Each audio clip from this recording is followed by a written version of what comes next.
Sambor Kinkor. Ye need not stop work to inform us.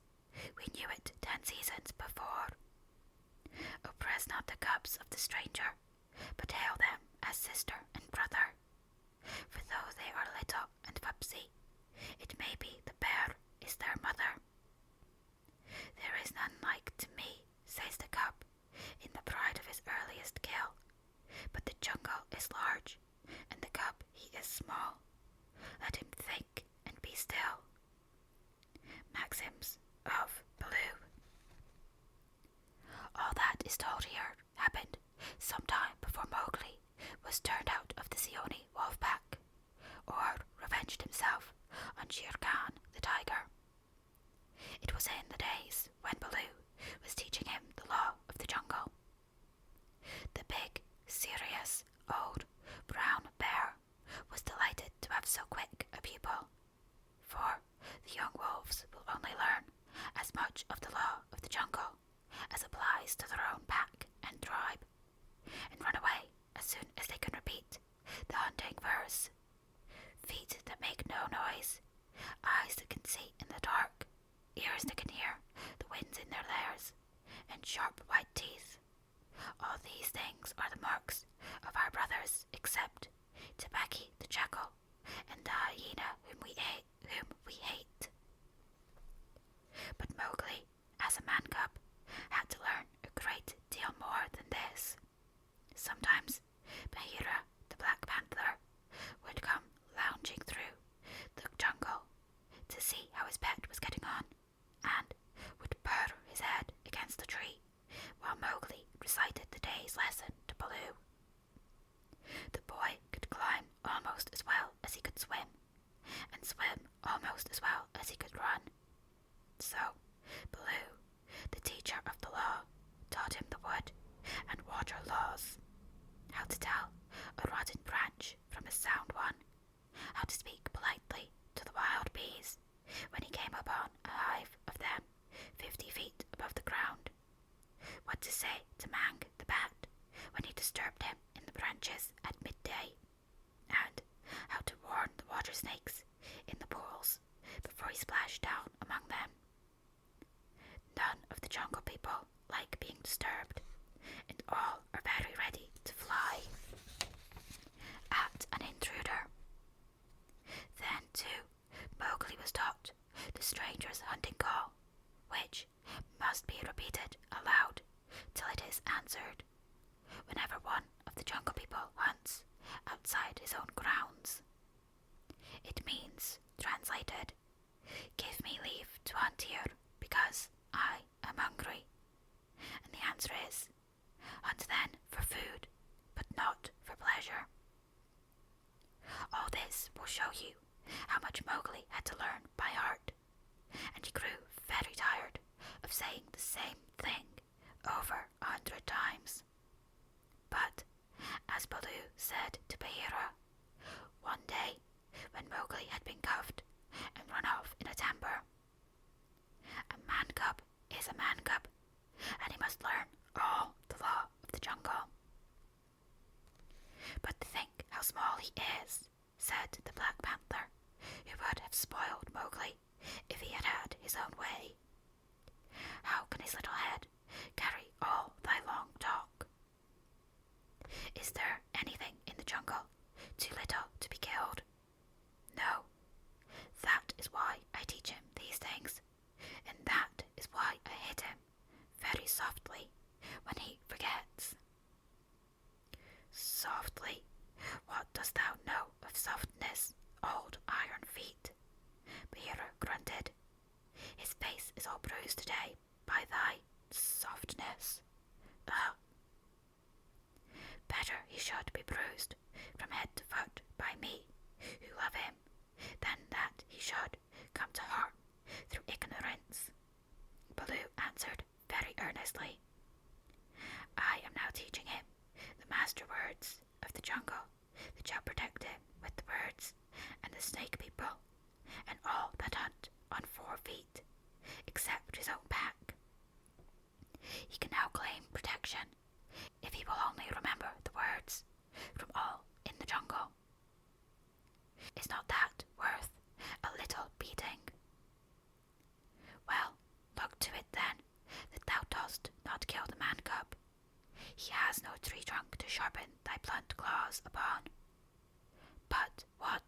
those master words?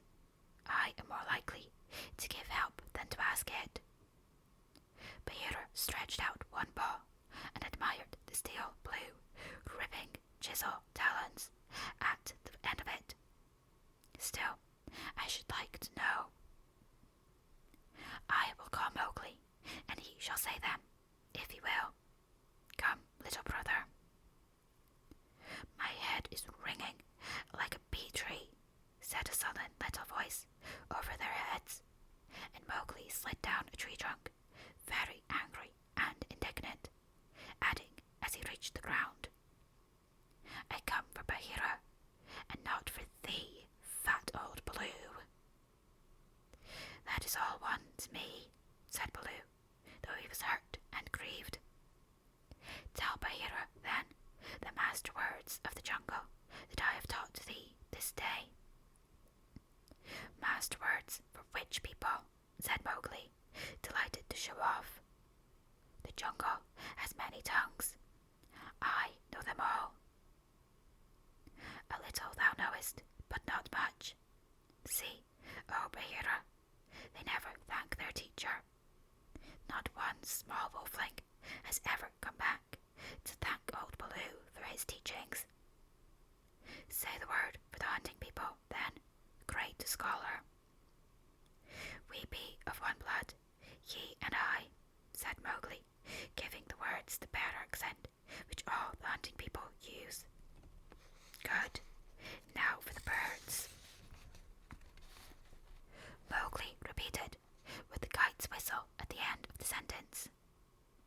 Now for the snake people, said Bagheera.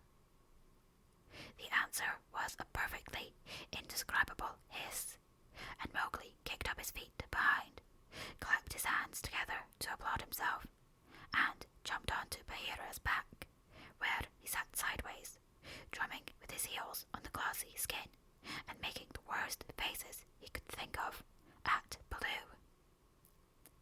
There, that was worth a little bruise, said the brown bear tenderly. Some day thou wilt remember me. Then he turned aside to tell Bagheera how he had begged the master words from Hathi the wild elephant, who knows all about these things, and how Hathi had taken Mowgli down to a pool to get the snake word from a water snake, because Baloo could not pronounce it, and how Mowgli was now reasonably safe against all accidents in the jungle, because neither snake, bird, nor beast would hurt him. No one, then, is to be feared, Baloo wound up, patting his big furry stomach with pride. Except his own tribe, said Bagheera under his breath, and then aloud to Mowgli, have a care for my ribs, little brother. What is all this dancing up and down? Mowgli had been trying to make himself heard by pulling at Bagheera's shoulder fur and kicking hard. When the two listened to him, he was shouting at the top of his voice. And so I shall have a tribe of my own, and lead them through the branches all day long. What is this new folly, little dreamer of dreams? Said Bagheera. Yes, and throw branches and dirt at old Baloo, Mowgli went on. They have promised me this. Ah. Woof! Baloo's big paw scooped Mowgli off Bagheera's back, and as the boy lay between the big forepaws, he could see the bear was angry. Mowgli, said Baloo, thou hast been talking with the Bandar log, the monkey people. Mowgli looked at Bagheera to see if the panther was angry too, and Bagheera's eyes were as hard as jade stones. Thou hast been met with the monkey people, the grey apes, the people without a law, the eaters of everything. That is a great shame. When Baloo hurt my head, said Mowgli, he was still on his back. I went away, and the grey apes came down from the trees and had pity on me. No one else cared. He snuffled a little. The pity of the monkey people, Baloo snorted. The stillness of the mountain stream, the cool of the summer sun, and then man cub. And then, they gave me nuts and pleasant things to eat, and they carried me in their arms up to the top of the trees, and said I was their blood brother, except that I had no tail, and should be their leader some day. They have no leader, said Bahira. They lie. They have always lied. They were very kind, and bade me come again. Why have I never been taken among the monkey people? They stand on their feet as I do. They do not hit me with hard paws. They play all day. Let me go up. Bad Baloo, let me up. I will play with them again. Listen, man cub, said the bear, and his voice rumbled like thunder on a hot night. I have taught thee all the law of the jungle for all the peoples of the jungle, except the monkey folk who live in the trees. They have no law. They are outcasts. They have no speech of their own, but use the stolen words which they overhear when they listen and peep and wait up above in the branches. Their way is not our way. They are without leaders. They have no remembrance. They boast and chatter and pretend that they are a great people, about to do great affairs in the jungle. But the falling of a nut turns their minds to laughter, and all is forgotten. We of the jungle have no dealings with them. We do not drink where the monkeys drink.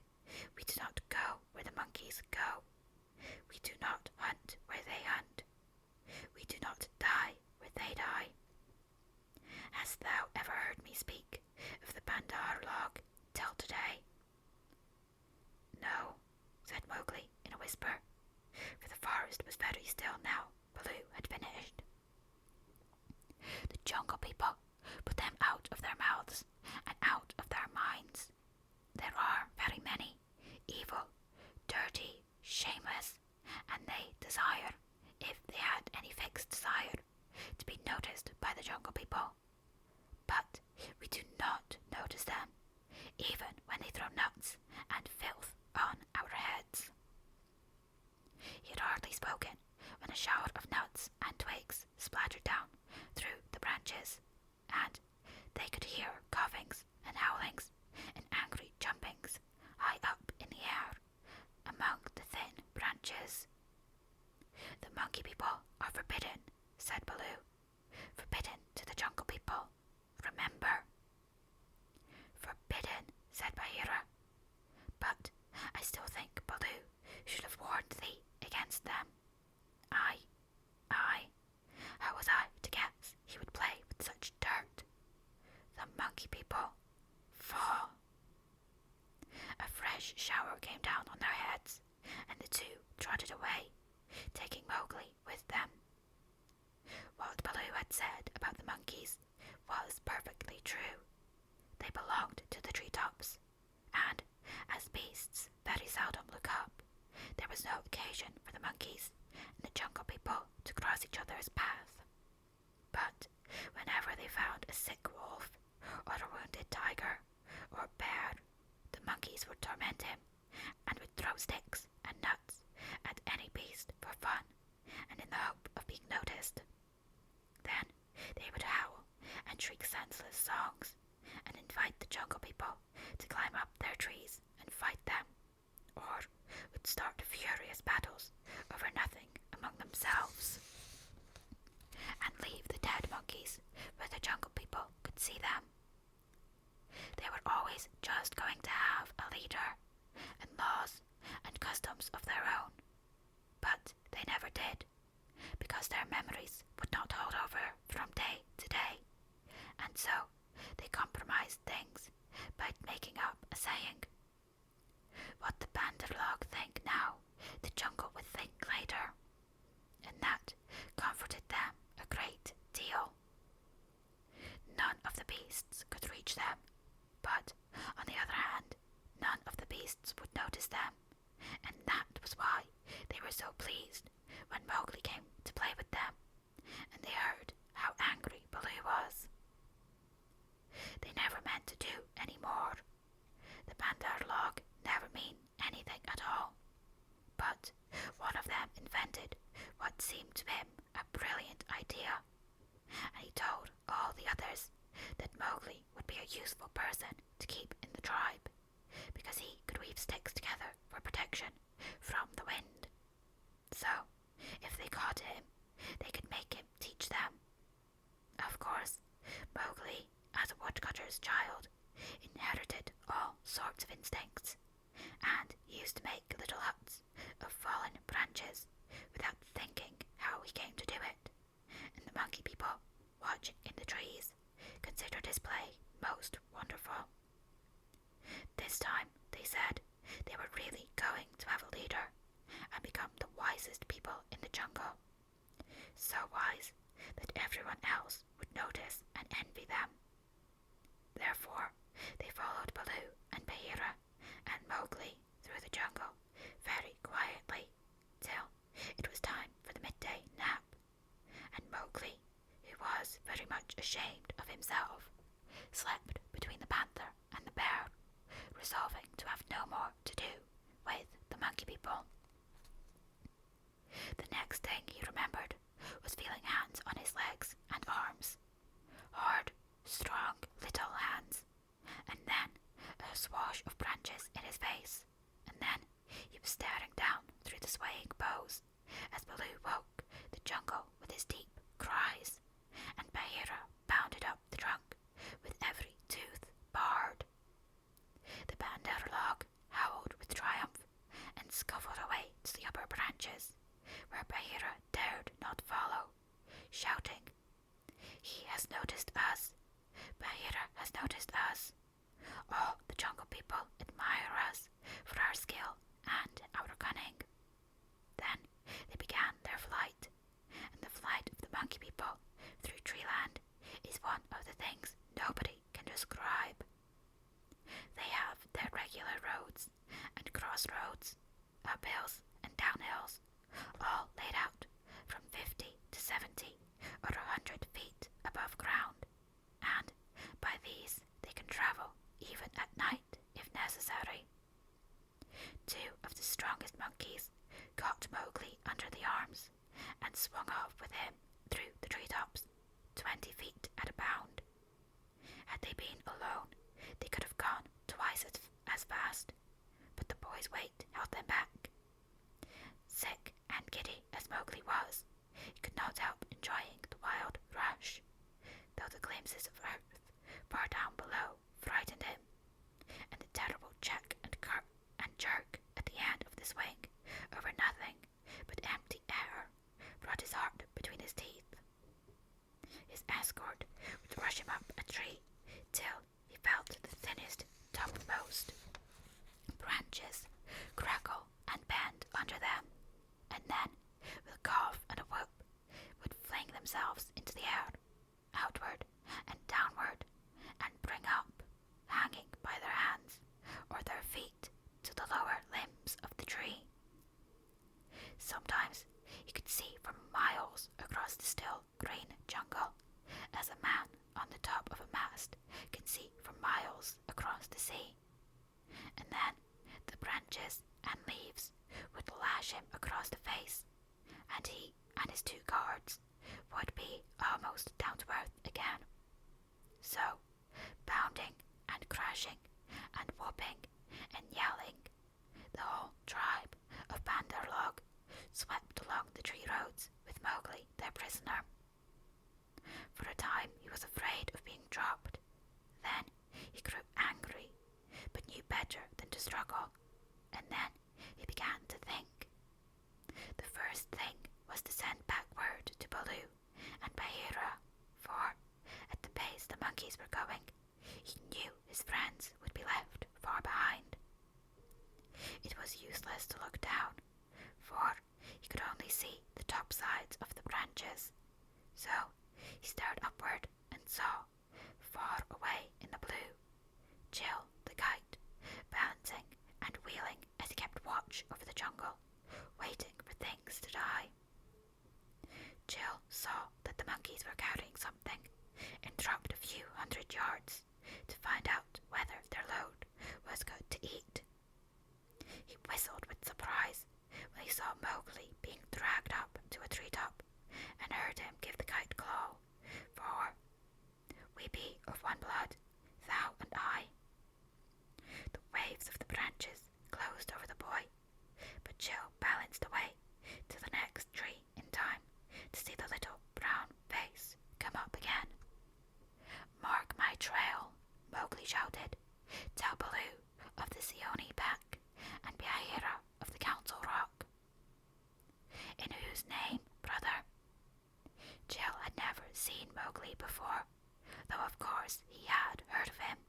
words were shrieked as he was being swung through the air. But Jill nodded and rose up till he looked no bigger than a speck of dust, and there he hung, watching with his telescope eyes the swaying of the treetops as Mowgli's escort whirled along. "They never go far," he said with a chuckle. "They never do what they set out to do. Always pecking at new things, or the panda log.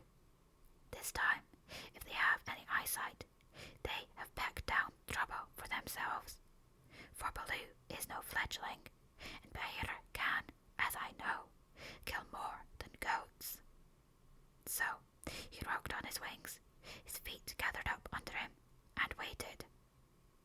Meantime, Baloo and Bagheera were furious with rage and grief. Bagheera climbed as he had never climbed before, but the thin branches broke beneath his weight, and he slipped down, his claws full of bark. "Why didst thou not warn the man-cub?"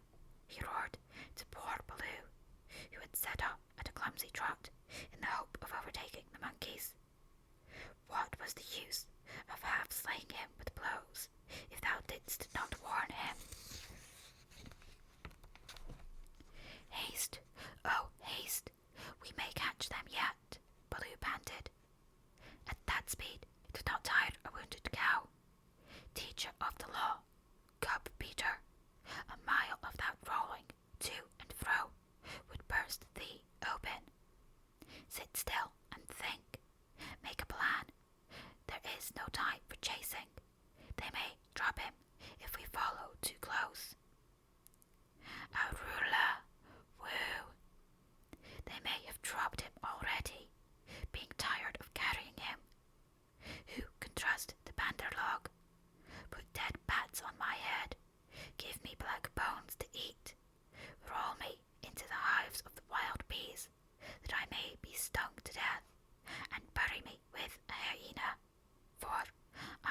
Baloo rubbed his painted brown shoulder against the panther, and they went off to look for Kaa, the rock python.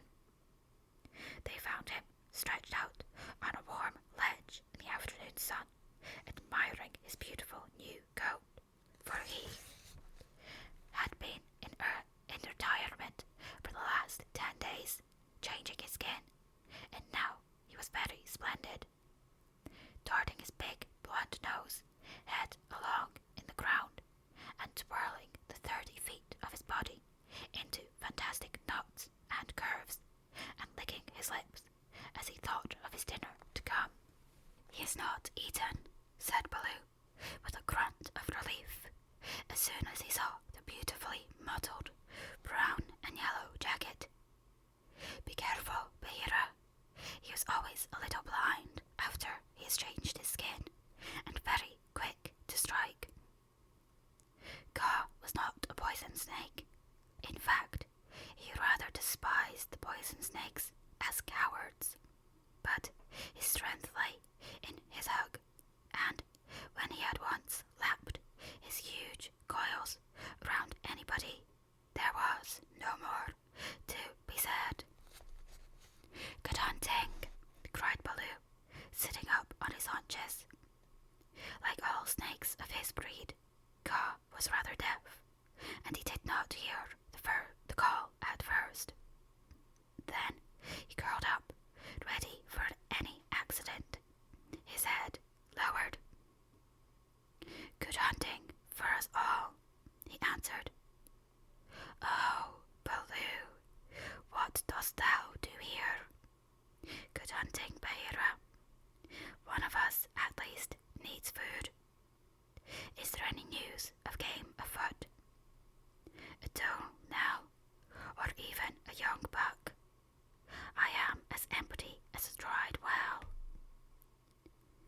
"We are hunting," said Baloo carelessly. He knew that you must not hurry Kaa. He is too big. "Give me permission to come with you," said Kaa. A blow, more or less, is nothing to thee, Bagheera or Baloo. But I have to wait and wait for days in a wood path, and climb half a night on the mere chance of a young ape. Pshaw! The branches are not what they were when I was young. Rotten twigs and dried boughs are they all. Maybe thy great weight has something to do with the matter, said Baloo. I am of fair length, said Kaa, with little pride. But for all that, it is the fault of this new-grown timber. I came very near to falling on my last hunt, very near indeed, and the noise of my slipping, for my tail was not tightly wrapped round the tree, waked the Banderlog, and they called me most evil names. Footless, yellow earthworm, said Bagheera under his whiskers, as though he were trying to remember something. Sss, have they ever called me that? Said Kaa. Something of that kind it was that they shouted to us last moon, but we never noticed them. They will say anything, even that thou hast lost all thy teeth, and wilt not face anything bigger than a kid, because they are indeed shameless, these Banderlog, because thou art afraid of the he-goat's horns. Bagheera went on sweetly. Now, a snake, especially a wary old python like Kaa, very seldom shows that he is angry, but Baloo and Bagheera could see the big swallowing muscles on either side of Kaa's throat ripple and bulge. The Banderlog have shifted their grounds, he said quietly. When I came up into the sun today, I heard them whooping among the treetops.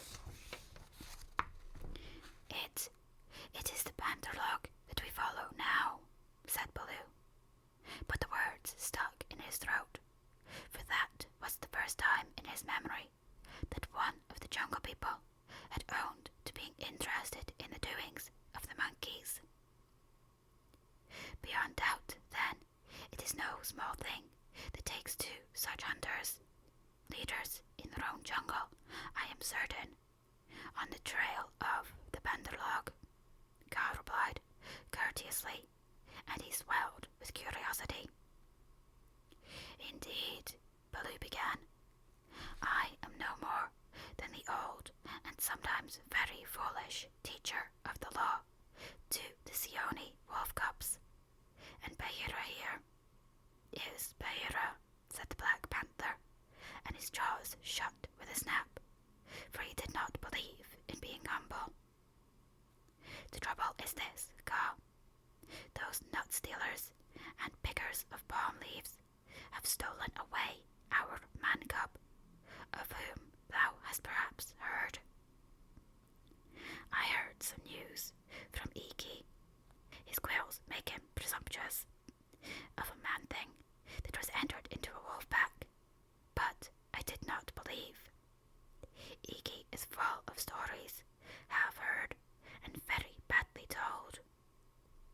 But it is true, he is such a man cub as never was, said Baloo, the best and wisest and boldest of man cubs, my own pupil, who shall make the name of Baloo famous through all the jungles.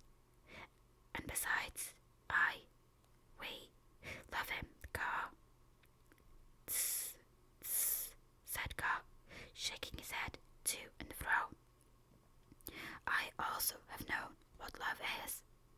There are tales I could tell that need a clear night when we are all well fed to praise properly, said Bagheera quickly. Our man cub is in the hands of the Benderlog now, and we know that of all the jungle people, they feared Ka alone. They fear me alone. They have good reason, said Ka. Chattering, foolish, vain, foolish, and chattering,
is nothing.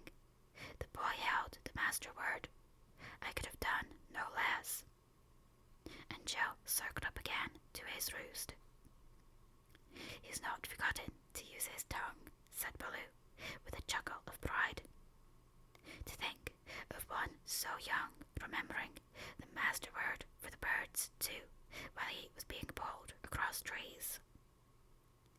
It was most firmly driven into him, said Bagheera. But I am proud of him, and now we must go to the cold layers. They all knew where that place was, but few of the jungle people ever went there, because what they called the cold layers was an old deserted city, lost and buried in the jungle, and beasts seldom use a place that men have once used. The wild boar will, but the hunting tribes do not. Besides, the monkeys lived there as much as they could be said to live anywhere, and no self-respecting animal would come within eyeshot of it, except in times of drought, when the half-ruined tanks and reservoirs held a little water. It is half a night's journey, at full speed, said Bagheera, and Baloo looked very serious. I will go as fast as I can, he said anxiously. We dare not wait for thee. Follow Baloo. We must go on the quick foot, Kaa and I. Feet or no feet, I can keep abreast of all thy four, said Kaa shortly. Baloo made one effort to hurry, but had to sit down panting, and so they left him to come on later, while Bagheera hurried forward at the quick panther canter. Kaa said nothing, but, strive as Bagheera might, the huge rock python held level with him. When they came to a hill stream, Bagheera gained, because he bounded across, while Kaa swam, his head and 2 feet of his neck clearing the water. But on level ground, Kaa made up the distance. By the broken log that freed me, said Bagheera, when twilight had fallen, thou art no slow goer. I am hungry, said Kaa. Besides, they called me Speckled Frog. Worm, earthworm, and yellow to boot. All one.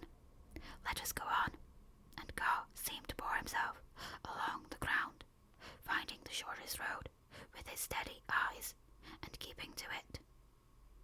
In the cold layers, the monkey people were not thinking of Mowgli's friends at all. They had brought the boy to the lost city, and were very pleased with themselves for the time. Mowgli had never seen an Indian city before, and though this was almost a heap of ruins, it seemed very wonderful and splendid. Some king had built it long ago on a little hill. You could still trace the stone causeways that led up to the ruined gates, where the last splinters of wood hung to the rusted hinges, to the rusted hinges. Trees had grown into and out of the walls. The battlements were tumbled down and decayed, and wild creepers hung out of the windows of the tower on the walls in bushy hanging clumps. A great roofless palace crowned the hill, and the marble of the courtyards and the fountains was split and stained with red and green, and the very cobblestones in the courtyard where the king's elephants used to live had been thrust up and apart by grasses and young trees. From the palace you could see the rows and rows of roofless houses that made up the city, looking like empty honeycombs, filled with blackness. The shapeless block of stone that had been an idol in the square where 4 roads met. The pits and temples at street corners where the public wells once stood and the shattered domes of temples with wild figs sprouting on their sides. The monkeys called the place their city and pretended to despise the jungle people because they lived in the forest. And yet they never knew what the buildings were made for, nor how to use them. They would sit in circles on the hall of the king's council chamber and scratch for fleas and pretend to be men, or they would run in and out of the roofless houses and collect pieces of plaster and old bricks in a corner and forget where they had hidden them, and fight and cry in scuffling crowds, and then break off to play up and down the terraces of the king's garden, where they would shake the rose trees and the oranges in sport to see the fruit and flowers fall. They explored all the passages and dark tunnels in the palace and the hundreds of little dark rooms, but they never remembered what they had seen and what they had not, and so drifted about in ones and twos or crowds, telling each other that they were doing as man did. They drank at the tanks and made the water all muddy, and then they fought over it, and then they would all rush together in mobs and shout, "There is no one in the jungle so wise and good and clever and strong and gentle as the Banderlog." Then all would begin again till they grew tired of the city and went back to the treetops, hoping the jungle people would notice them. Mowgli, who had trained under the law of the jungle, did not like or understand this kind of life. The monkeys dragged him into the cold layers late in the afternoon, and instead of going to sleep, as Mowgli would have done after a long journey, they joined hands and danced about and sang their foolish songs. One of the monkeys made a speech and told his companions that Mowgli's capture marked a new thing in the history of the Banderlog, for Mowgli was going to show them how to weave sticks and canes together as a protection against rain and cold. Mowgli picked up some creepers and began to work them in and out, and the monkeys tried to imitate, but in a very few minutes they lost interest and began to pull their friends' tails or jump up and down on all fours, coughing. "I wish to eat," said Mowgli. "I am a stranger in this part of the jungle.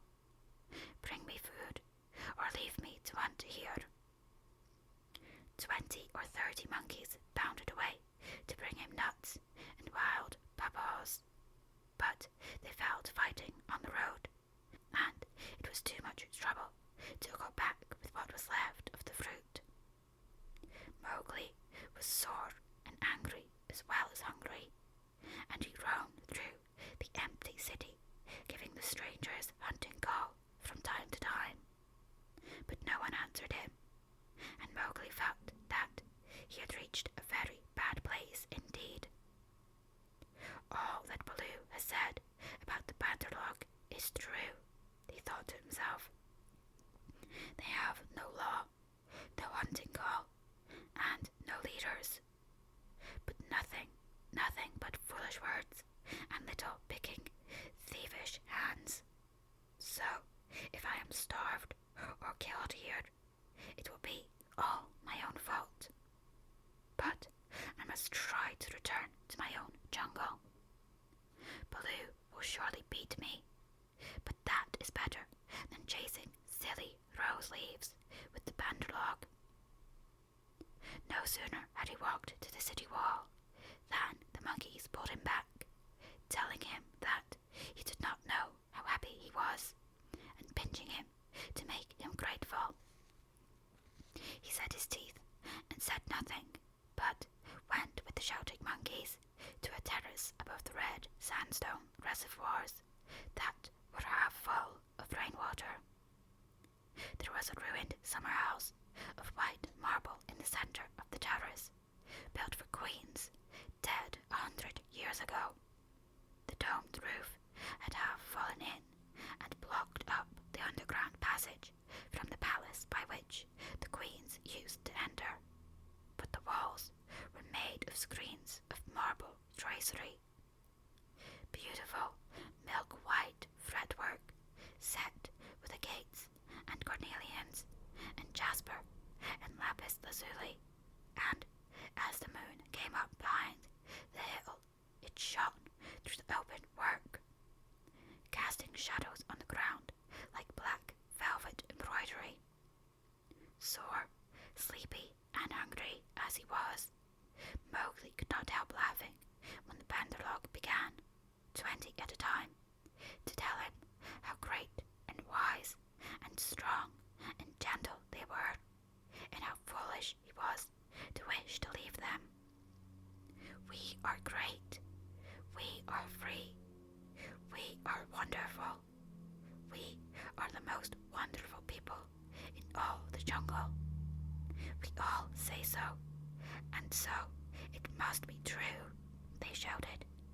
Now, as you are a new listener and can carry our words back to the jungle people so that they may notice us in future, we will tell you all about our most excellent selves.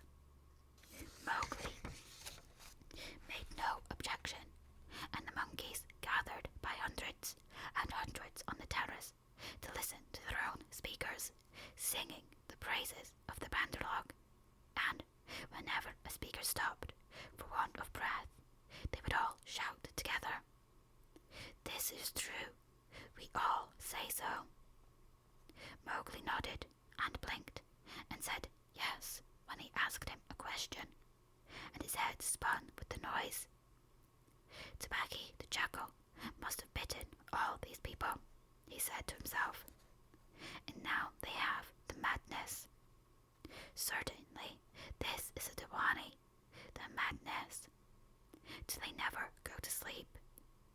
Now there is a cloud coming to cover that moon.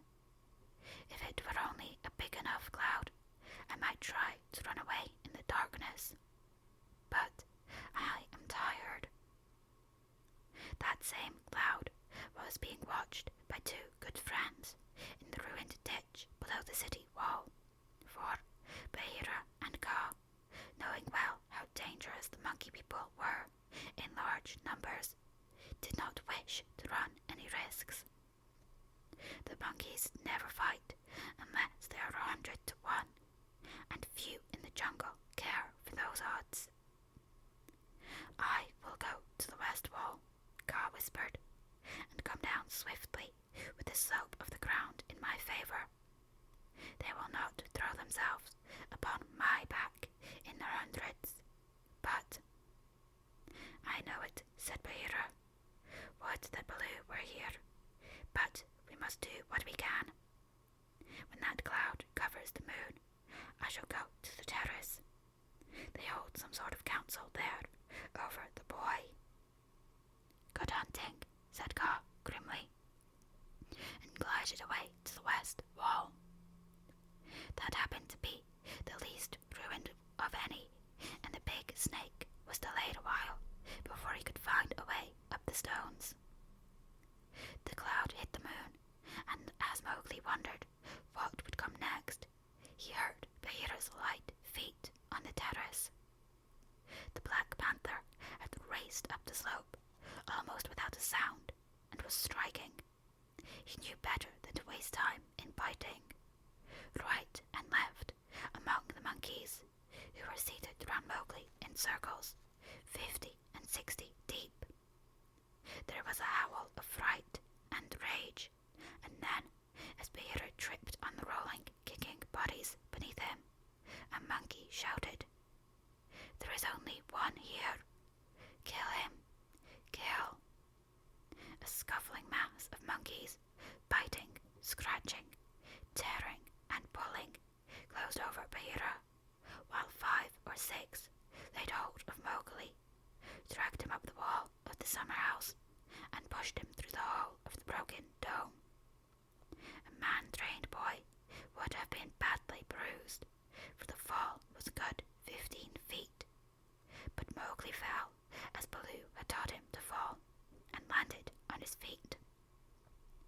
"Stay there," shouted the monkeys, "till we have killed thy friends, and later we will play with thee, if the poison people leave thee alive."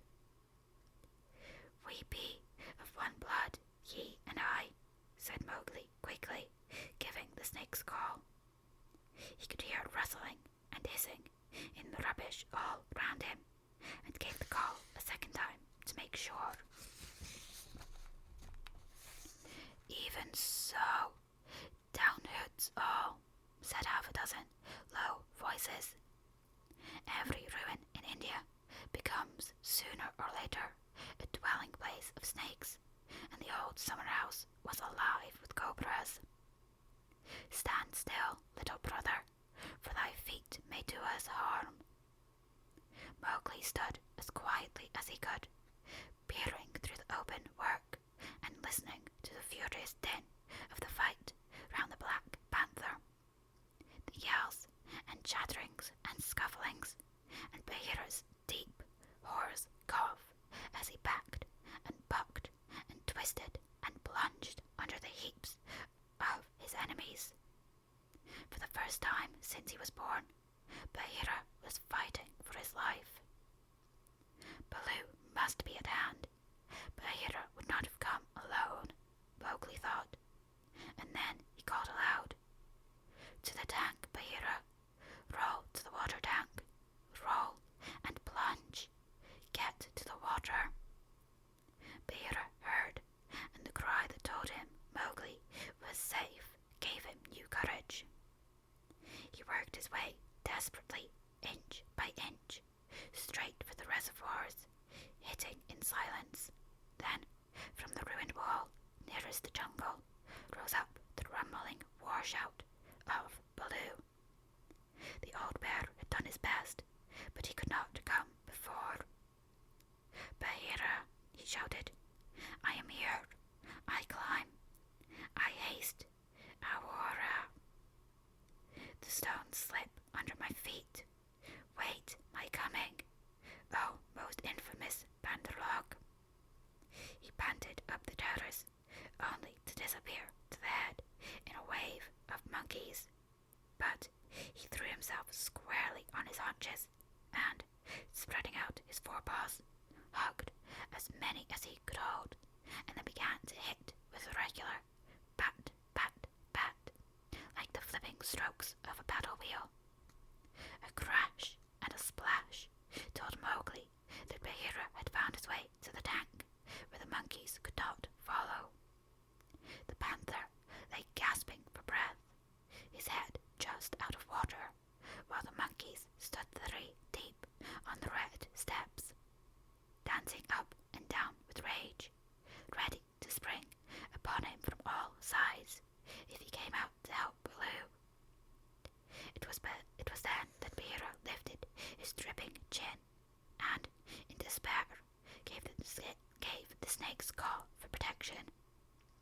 "We be of one blood, ye and I," for he believed that Kaa had turned tail at the last minute. Even Baloo, half smothered under the monkeys on the edge of the terrace, could not help chuckling as he heard the Black Panther asking for help. Kaa had only just worked his way over the west wall, landing with a wrench that dislodged a coping stone that into the ditch. He had no intention of losing any advantage of the ground, and coiled and uncoiled himself once or twice, to be sure that every foot of his long body was in working order. All that while the fight with Baloo went on, and the monkeys yelled at the tank around Bagheera, and Mang the Bat, flying to and fro, carried the news of the great battle over the jungle, till even Hathi, the wild elephant, trumpeted, and, far away, scattered bands of the monkey folk woke and came leaping along the tree roads to help their comrades in the cold layers. And the noise of the fight roused all the day birds for miles round. Then Kaa came straight, quickly, and anxious to kill. The fighting strength of a python is in the driving blow of his head, backed by all the strength and weight of his body. If you can imagine a lance, or a battering ram, or a hammer weighing nearly half a ton, driven by a cool, quiet mind living in the handle of it, you can roughly imagine what Ka was like when he fought. A python, 4 or 5 feet long, can knock a man down if he hits him fairly in the chest, and Ka was 30 feet long, as you know. His first stroke was delivered into the heart of the crowd. Round Blue was sent home with a shut mouth in silence, and there was no need of a second. The monkeys scattered with cries of, "Ka! It is Ka! Run! Run!" Generations of monkeys had been scared into good behavior by the stories of their elders, told to them of Ka, the night thief who could slip along the branches as quietly as moss grows and steal away the strongest monkey that ever lived. Of old Ka, who could make himself look so like a dead branch or a rotten stump that the wisest were deceived till a branch caught them. Ka was everything that the monkeys feared in the jungle, for none of them knew the limits of his power. None of them could look him in the face, and none had ever come alive out of his hug. And so they ran, stammering with terror, to the walls and the roofs of the houses, and Baloo drew a deep breath of relief. His fur was much thicker than Bagheera's, but he had suffered sorely in the fight. Then Ka opened his mouth for the first time and spoke one long hissing word, and the faraway monkeys, hurrying to the defense of the gold layers, stayed where they were, cowering till the loaded branches bent and crackled under them. The monkeys on the walls and the empty houses stopped their cries, and in the stillness that fell upon the city, Mowgli heard Bagheera shaking his wet sides as he came up from the tank. Then the clamour broke out again. The monkeys leaped higher up the walls. They clung round the necks of the big stone idols and shrieked as they skipped along the battlements, while Mowgli, dancing in the summer house, put his eye to the screenwork and hooted, owl fashion, between his front teeth to show his derision and contempt. "Get the man cub out of that trap. I can do no more," Bagheera gasped. "Let us take the man cub and go. They may attack again." "They will not move till I order them." "Stay, you so," Ka hissed, and the city was silent once more. "I could not come before, brother, but I think I heard thee call." This was to Bagheera. I may have cried out in the battle," Bagheera answered. "Baloo, art thou hurt?" "I am not sure that they have not pulled me into 100 little bearlings," said Baloo gravely, shaking one leg after the other. "Wow, I am sore. Ka, we owe thee, I think, our lives, Bagheera and I. No matter. Where is the manling?" "Here, in a trap. I cannot climb out," cried Mowgli. The curve of the broken dome was above his head. "Take him away. He dances like Mayo the peacock. He will crush our young," said the cobras inside. "Ha," said Ka with a chuckle. "He has friends everywhere, this manling. Stand back, manling, and hide you, oh poison people. I break down the wall." Ka looked carefully till he found a discoloured crack tracery, showing a weak spot, made 2 or 3 light taps with his head to get the distance, and then, lifting up 6 feet of his body clear of the ground, sent home half a dozen full-power smashing blows, nose first. The screenwork broke and fell away in a cloud of dust and rubbish, and Mowgli leaped through the opening and flung himself between Baloo and Bagheera, an arm round each big neck. "Art thou hurt?" said Baloo, hugging him softly. "I am sore, hungry, and not a little bruised. But, oh, they have handled ye grievously, my brothers. Ye bleed." "Others also," said Bagheera, licking his lips and looking at the monkey dead on the terrace and round the tank. It is nothing, if thou art safe." "Oh, my pride of all little frogs," whimpered Baloo. "Of that we shall judge later," said Bagheera, in a dry voice that Mowgli did not like at all. "But here is Kaa, to whom we owe the battle, and thou owest thy life. Thank him according to our customs, Mowgli." Mowgli turned and saw the great python's head swaying a foot above his own. "So, this is the manling," said Kaa. "Very soft is his skin, and he is not so unlike the Bandarlog. Have a care, manling, that I do not mistake thee for a monkey some twilight when I have newly changed my coat." "We be of one blood, thou and I," Mowgli answered. "I take my life from thee tonight. My kill shall be thy kill if ever thou art hungry, O Kaa."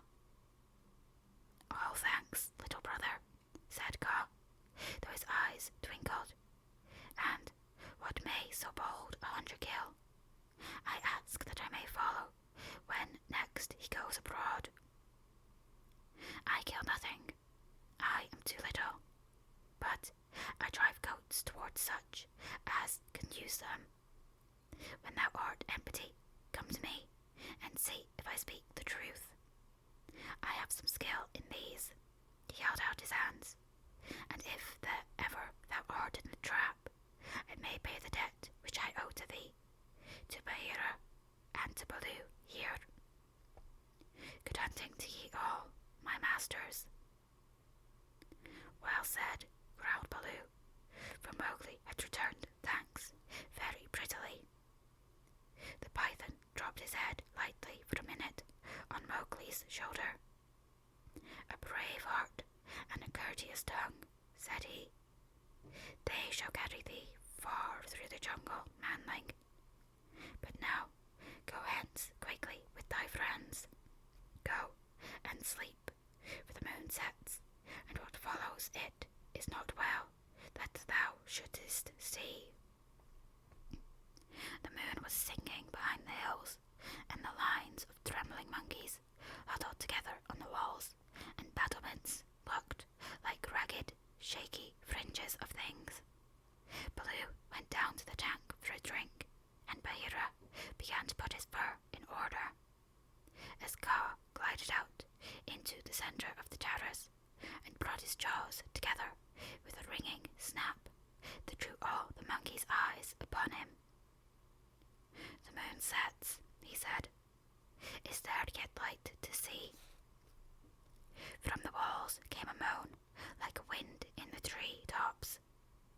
"We see, O Kaa." "Good. Begins now the dance of the hunger of Kaa. Sit still and watch." He turned twice or thrice in a big circle, weaving his head from right to left.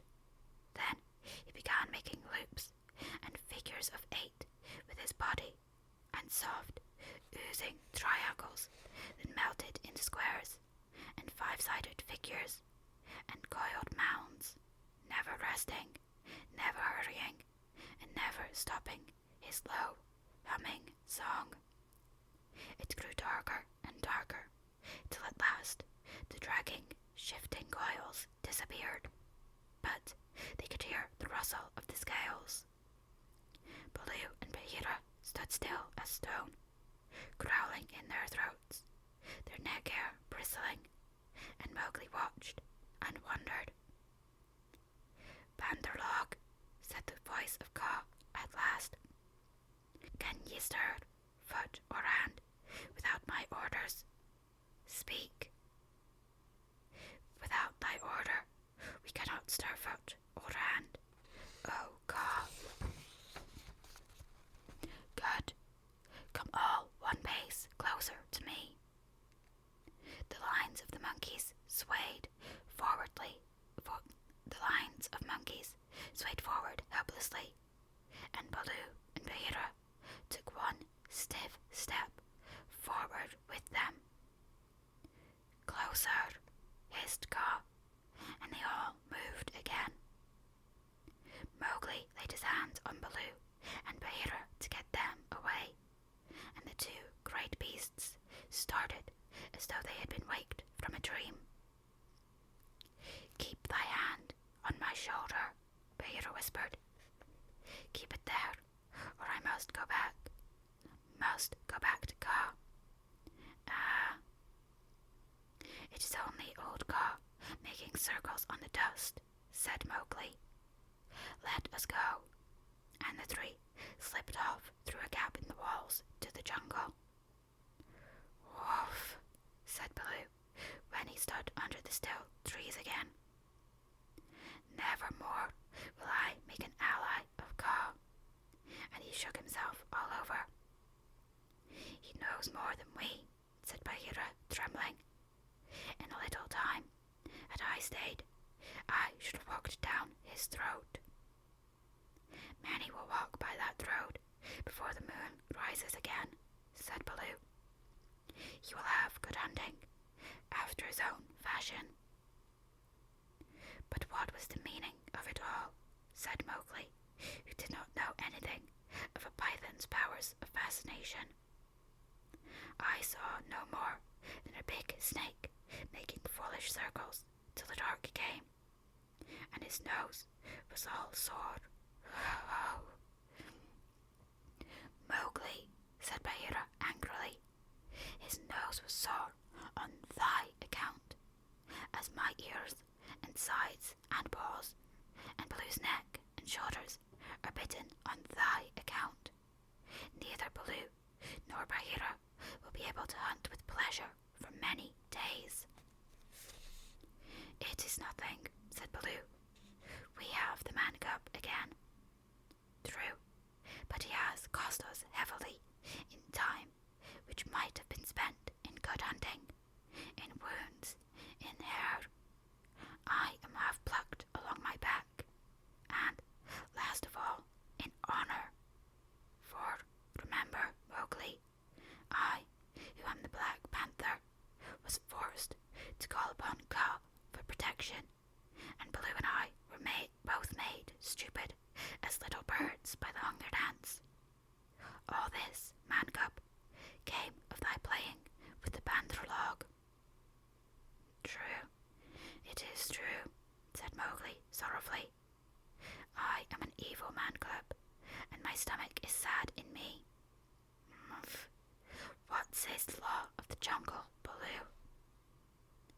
Baloo did not wish to bring Mowgli into any more trouble, but he could not tamper with the law, so he mumbled, "Sorrow never stays punishment, but remember, Bagheera, he is very little." "I will remember, but he has done mischief, and blows must be dealt now.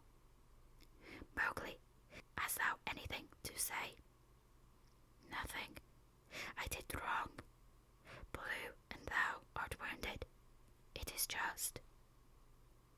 Bagheera gave him half a dozen love taps.